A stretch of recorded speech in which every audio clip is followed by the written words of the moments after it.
The note to your short story by Noah Ravenmeyer.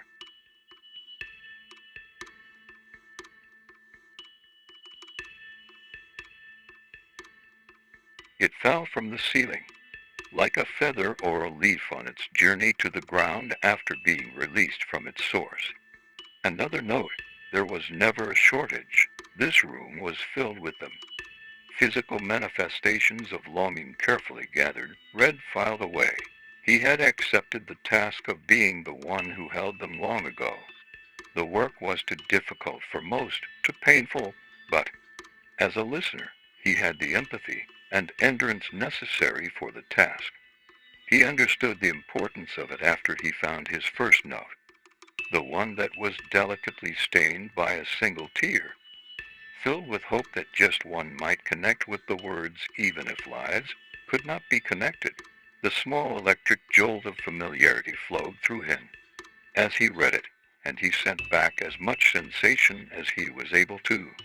His path had been set at that moment, and the notes found him. This note landed on the floor. As the waning light pouring through the window made the small dust particles glow in the air, the sound of the grandfather clock ticked in the background, offering cadence to the crackling fire, a slow and steady rhythm and remembrance of endings and beginnings. He reached down and touched the delicate and torn edge of the paper. This one was very old.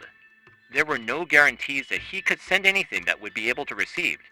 By the author of it now, lost for so long, hidden away so carefully, it was a small bit of defiance.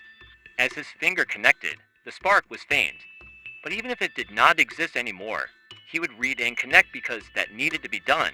A flicker of the life of the author came through. This was written by a child.